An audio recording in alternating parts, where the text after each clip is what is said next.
you know, and just before we learned of his death, we learned of the death of Pierre Robert. You know, just a constant on the Preston and Steve show. You know, the transition every morning, 10, 10:15, 10:30, whenever he would come in and they would chat. My gosh.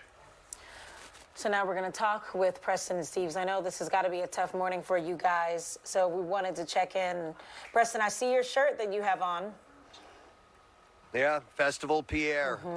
It was when Festival Pierre, Penn's Landing was around. Yes. We had renamed it Festival Pierre, and guys, it's you know, it hit us like a ton of bricks.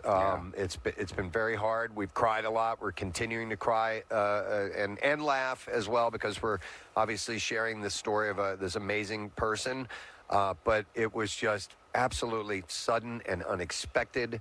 And we're having, obviously, as you know, a hard time with this. Yes. Yeah. And we're processing this, and a whole, you know, variety of emotions are coming and going. And we're opening up the phones to listeners this morning, and we're going to have people call in telling us how important Pierre Robert was to them. And it's just, it's unbelievable. From the Rolling Stone, you know, to luminaries in the industry, the truth of the matter was and is that, you know, we talk about Pierre's family, and you guys well know this, over decades, Philadelphia, the people of Philadelphia came first all the time. Yes. And so it's important that we let everyone express their feelings.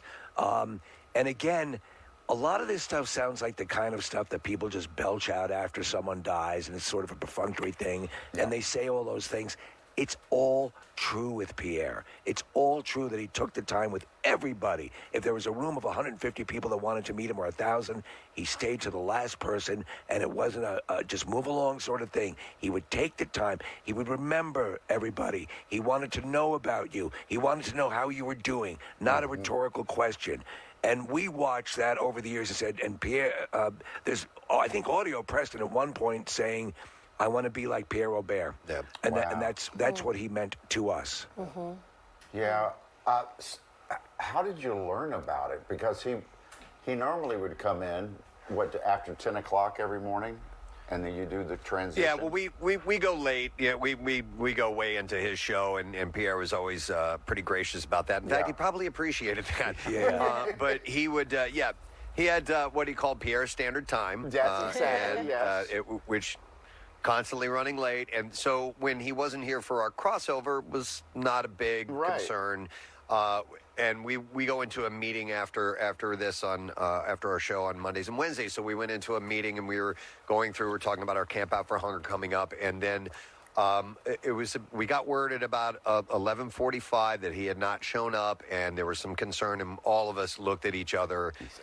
And we were very worried, because that is now, while he does run late, he's not ridiculous about it, and, especially with an interview. And we found out that his car was still there, and his producer Ryan went over and couldn't get in, and the police had to be called to get into the house. Was he dealing with anything medically, or not that I know of? I never heard the guy was in great shape. 70 years old. He went to the gym every day. He was in great shape. I mean, he was a late nighter, no question. You know, he got out, and he was in public all the time, but no, there was not an illness. You know, so we don't know why, and I know that's the natural curiosity when somebody passes, and we'll eventually find out. But yeah, we don't know at this point, Mike. We've heard it was, you know, it looked like natural circumstances. So. It was apparently he passed in his sleep, which bizarrely I think gives a lot of us comfort that he just went to bed and nice. That was that, and was preparing.